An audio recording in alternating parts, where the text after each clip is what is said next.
Coming up on News Live at 6, it's the first of many snow days here in Syracuse. All of the latest on a winter weather advisory. Emotions are high as community members rally for 2 upstate medical workers who were recently detained by ICE. And Veterans Day is this week. How the Syracuse community is honoring those who have served our country. News Live at 6, your campus news leader.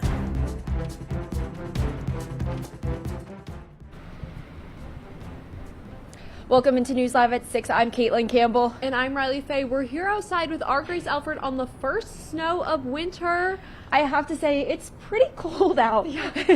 I'm quite cold, but we definitely are bundled up. I don't know if we're bundled up enough. I don't know about you guys, but I looked outside today and I was so excited to see the snow. It feels like winter has finally arrived here, and while it might be super cold, it's super pretty, and I was so excited to see it. I was so excited that, we just had Halloween. Halloween's over. Everybody's now in the holiday mood. Exactly. I saw people putting up some Christmas lights the other day, so to kind of have the snowfall, I'm like, great, everybody can be in the Christmas mood because that's personally my favorite holiday. Yeah, definitely. Even for Thanksgiving, I like a light sprinkle. So I think Exactly. it just gets you ready for the holiday spirit. Yeah, guys, I mean, right now we're sitting right at around 31 degrees, but we're going to drop down lower tonight. So, like you said, even though we're all bundled up, we're going to need to be even more bundled up as we travel home tonight. And around the region, we're experiencing right about the same thing all over the map. In central New York, we're seeing 29, 30 degrees and this light snow all around. But something you're going to want to be aware of for the next couple of days as you're driving to and from class, work, school, anything, is that we have a winter weather advisory for Oneida, Onondaga, and Madison counties from 6 p.m. tonight until 6 p.m. tomorrow. So you're going to want to be careful. The roads might be slippery, icy, especially in the morning with low visibility. Even though we are having light snow because the concrete could melt it, it could be slippery and a little bit dangerous. Yeah. But I'll have more on how this snow will impact the rest of your week later on in the show. That's great, Grace. I know that a lot of people, are starting to drive and take other forms of transportation because they're trying to avoid walking and everything in the snow, but definitely something to keep an eye out. Exactly. It's gonna be a cold one tonight. Definitely bundle up more. Definitely. And while it was snowing over the weekend, it was beautiful, and our Kate Tannenbaum saw how a local parade was celebrating Veterans Day early. Kate? Was inspired to organize the annual Veterans Day Parade after he attended a memorial service that didn't quite live up to expectations. They said they were going to have a parade, which I was going to march in, and what they had was a little trolley bus and nobody basically in it, and there was no other part of the parade. And I said, this isn't right. Since then, Magnarelli has made it his mission to host an extravagant parade every year, with music, volunteer groups, and military demonstrations to honor those who have fought for our country. I think it's the least that the community can do for people who give their service to their country and their communities. But the parade isn't just about celebrating veterans. It also connects them with resources and organizations that are here to help them through civilian life after they've served. If there's things that are going on in their life, whether it's some of the social ills or underemployment or homelessness, it's amazing what Americans do to support veterans. The expo was filled with both volunteer and governmental organizations to connect veterans with resources for housing, mental health, assisted living, and many other benefits, all to show gratitude for their service. For CitrusTV News, I'm Kate Tannenbaum. Thanks, Kate. Now it's a little bit warmer in here, but from parades to pianos, the Syracuse Orchestra is hosting a Veterans Tribute in just under an hour. The orchestra is performing for free, featuring music that pays tribute to and was inspired by veterans. It's being held at Inspiration Hall, and while it is free to attend, the orchestra is asking for you to register in advance on the website. Now to a local protest where community members hope to share their support for Alex and Yan, 2 upstate medical workers detained by ICE at the end of October. Our reporter Colleen Nakuda is live from the Syracuse Federal Building. Colleen, what are you seeing down there? Good evening, Kaitlin.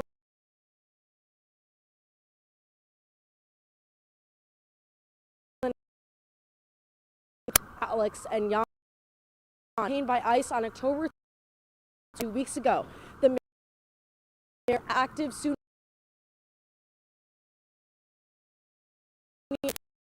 here in the U.S. when they were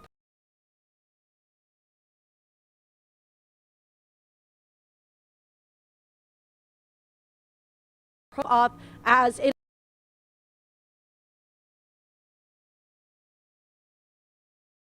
ignore the plight of your neighbor because that neighbor doesn't look like you, speak like you, love like you. You better believe that that plight, that evil is going to someday knock on your door.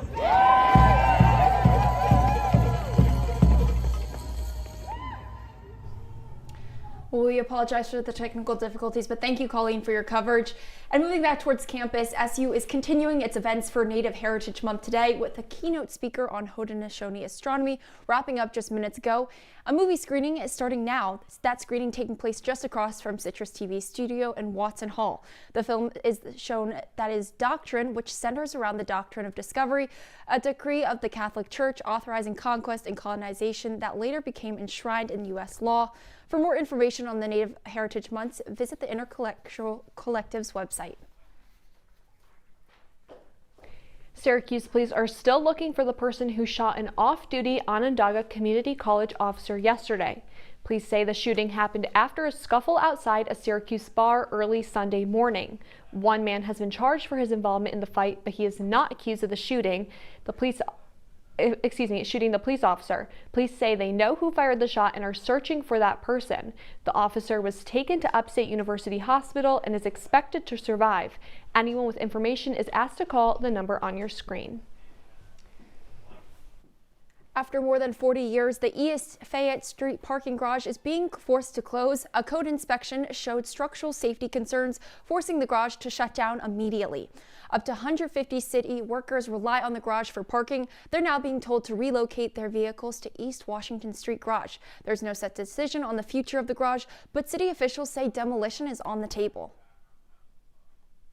And staying with commutes, let's take a look at our traffic cam. Right now, there are several lane closures and overnight restrictions as part of an ongoing I-81 viaduct project.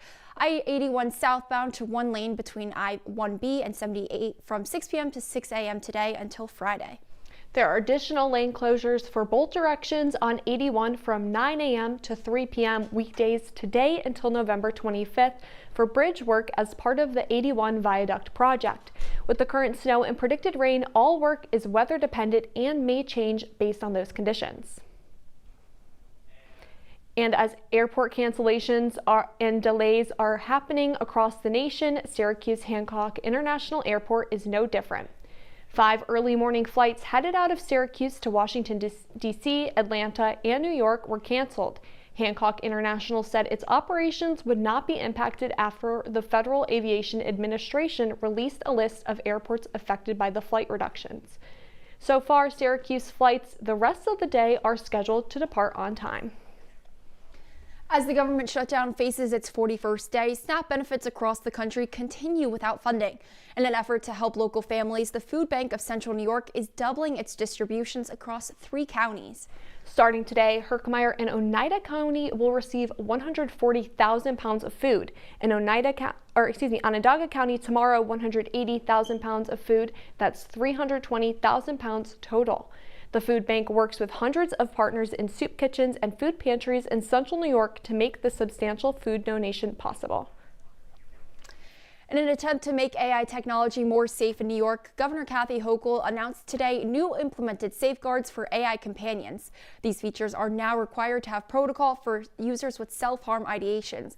The first in the nation law also mandates a notification every 3 hours that reminds users they are not interacting with a human.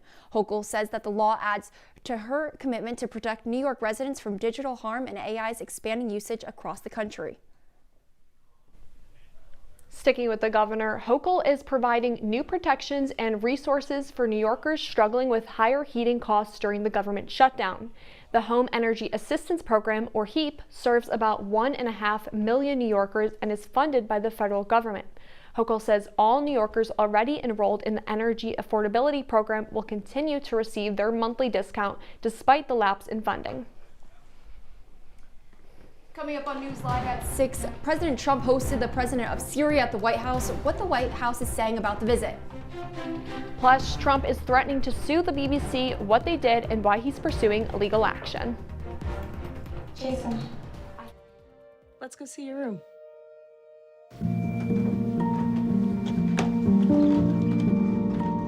What do you think? We kept it a little spare, so you can decorate it how you like.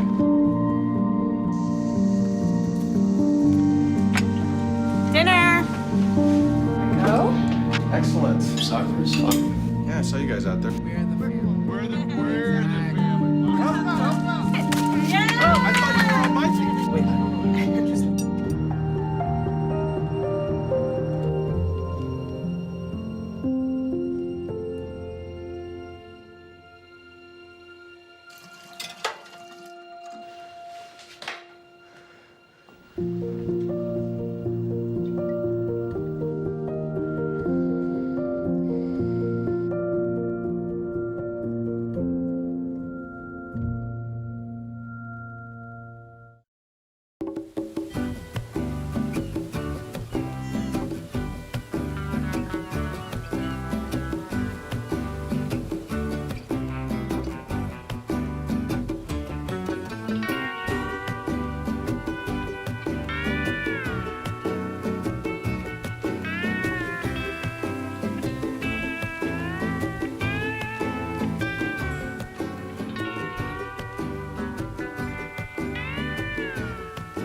You're watching CitrusTV News Live at 6 with Kaitlin Campbell, Riley Fay,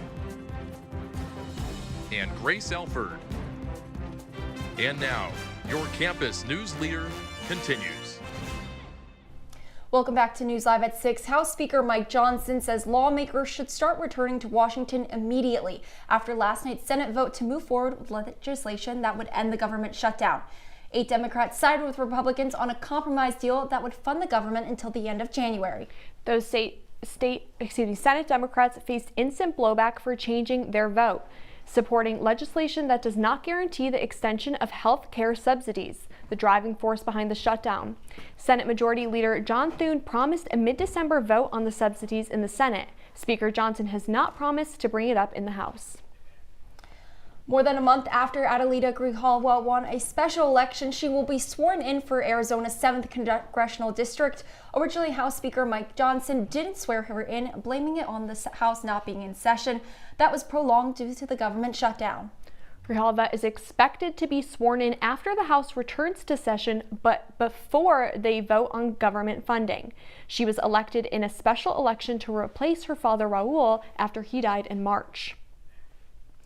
And the FAA is warning travelers to expect worsening cancellations and delays even if the government shutdown ends. Just yesterday, nearly 3,000 flights were canceled as staffing shortages have increased the longer the shutdown continues. President Trump posted on social media this morning urging air traffic controllers to get back to work. In his post, he also suggested a $10,000 bonus for controllers who stayed on the job throughout the shutdown.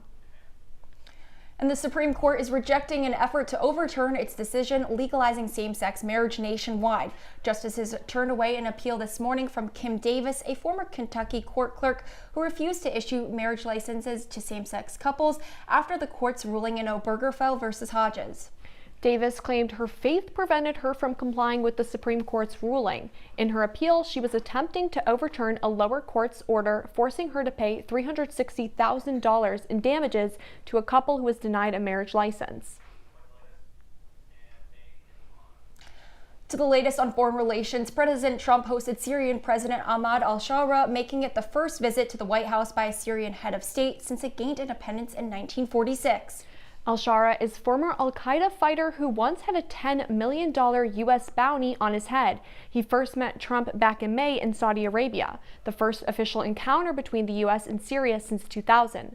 White House Press Secretary Caroline Leavitt said today's meeting was, quote, part of the president's efforts in diplomacy to meet with anyone around the world in pursuit of peace. The BBC says President Trump is threatening to sue the news outlet over the way a speech he made was edited in a documentary. That was part of the BBC's Panorama series, which aired days before the 2024 election.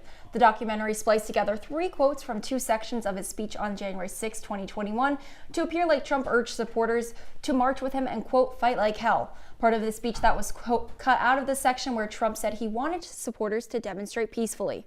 BBC's Director General and News Chief resigned yesterday after an article from the Daily Telegraph detailed the edits. Trump's lawyers sent a letter to the BBC calling for a retraction, apology, and compensation by Friday, or else he would sue for $1 billion. And when we come back, all of your 5-day weather forecast. Don't change that channel. Women are bad with money.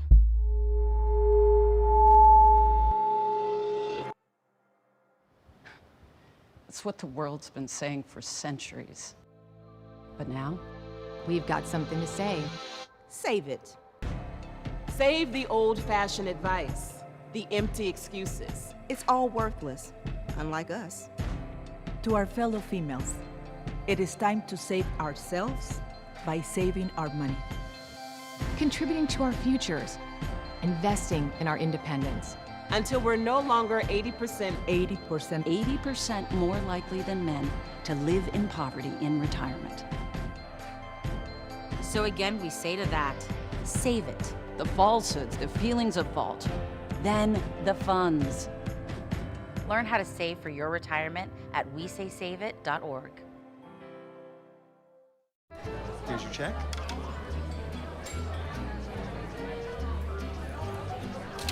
Oh, you got it. You know, since I got rid of my car, I really enjoy walking. Okay. Got it. No. Getting pulled over for buzz driving could cost you around $10,000 in fines, legal fees, and increased insurance rates. Oh, you're home early.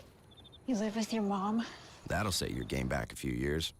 Buzzed, busted, and broke. Because buzz driving is drunk driving. From the CitrusTV Weather Center, this is SU's most accurate weather forecast. Welcome back into News Live at 6. For the rest of your week, you're going to be seeing a mix of precipitation, kind of very similar to what we're always seeing here in Syracuse. Tomorrow, you can expect more snow, which I don't know about you, but I'm pretty excited for that. And then Wednesday through Friday, you can expect more rain showers. And on Saturday, unfortunately, a pretty cloudy day. And as you can see throughout the region, we will be experiencing some snow over the next 24 hours or so, coming in with that lake effect snow warning all across the region. And because the snow has finally come in, I'm sad to report that the foliage is going to be gone. We're past peak. We're definitely heading into winter here in Syracuse. But you know, it's not all bad things because there's plenty to look forward to this winter in Syracuse. I mean, obviously the freshman tradition of going sledding down the hill by Krause and the beautiful campus views. The campus is always looking so beautiful, covered in snow and ice, as you can see behind me. And, you know, hot cocoa and staying in for the holidays is something I definitely look forward to as the snowy weather comes into Syracuse. And of course, we have basketball season starting up, which I don't know about you, but I'm pretty excited to see the dome all filled with fans and students. I'm going to send it back to Kaitlin and Riley at the desk. Thanks so much, Grace. And turning to the latest in health news, according to the Food and Drug Administration, hormonal therapies for menopause will no longer include a warning of serious risks on the packaging. The FDA announced that those risks like breast cancer and strokes were backed by outdated information from 2002. This is all an effort to encourage women to use menopause treatment instead of being scared from reading the warning label. The FDA also shared Monday the approval of 2 new medicines to treat menopause. One is hormonal and one non-hormonal, both used to lessen intense hot flashes, a symptom of menopause. Well, I'll tell you what, there's not a single human out there that likes hot flashes. But how did Syracuse handle the Miami Heat? We'll also talk about basketball, field hockey, and soccer on the other side in sports. Dad? Just 1 minute, okay? Hey, Bobo, do trees tell each other stories? I'm sorry. I'm afraid I don't know that. Hey, why don't we go find out?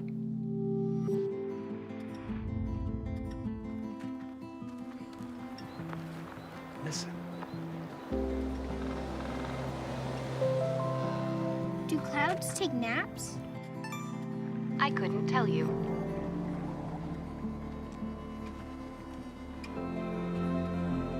Can birds draw pictures? I don't have an answer for that. Dad, do stars visit their friends? Look!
And now, your CitrusTV Sports Report. Welcome back into News Live at 6. Well, SU had a tough loss at Miami, but our Max Gifford was there. Max, what was the atmosphere like for SU fans? It was hot down there, and I know that I can't necessarily, brag, or I guess I can tout that I was down in the 85-degree heat that felt like 90, but being in a suit did not feel good. But you're right, Syracuse football has struggled as of late, and things didn't get any more fun down in the Sunshine State. The Orange got blown out against the Hurricanes 38-10.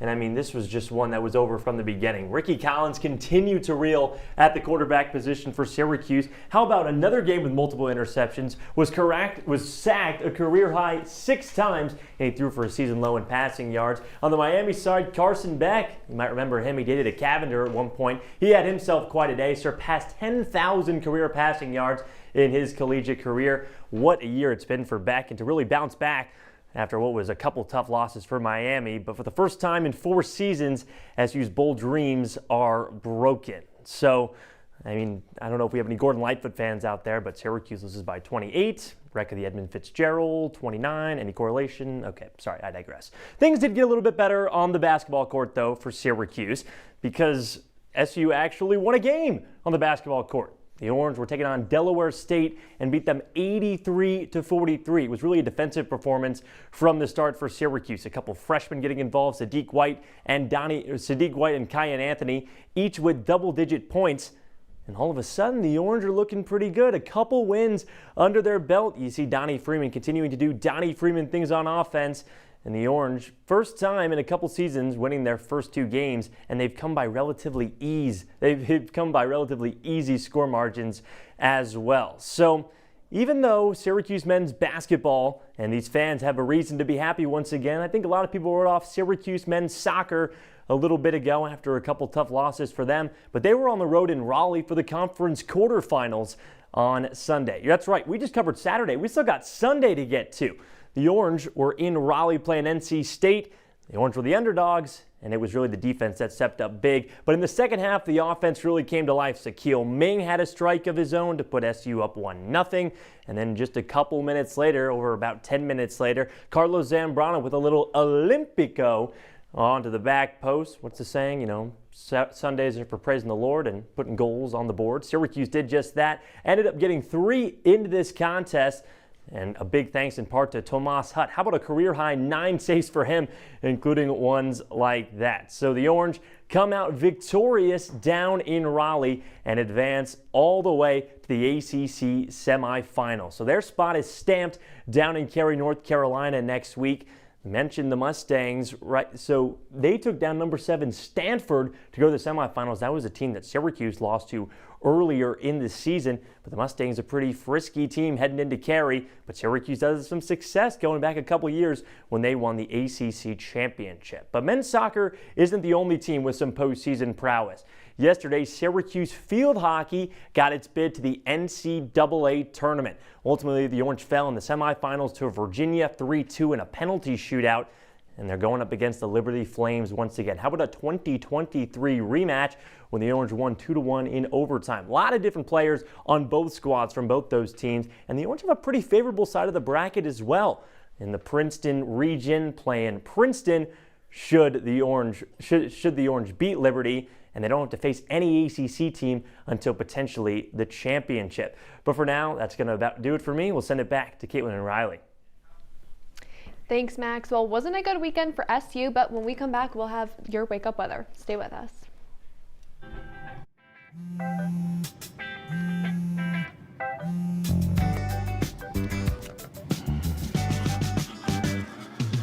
Baby, you see, you're so right for me, and I'm right for you. I love the things you do, like sweet tasting wine. Your lips are so divine. Your loving turns me on. My lonely days are gone. That's why I'm never gonna let you go. Never gonna let you go. Babe, I'm never gonna let you go. No, no, never gonna let you go. Baby, never gonna let you go. Never gonna let you go. Here you go. Thank you. Thank you.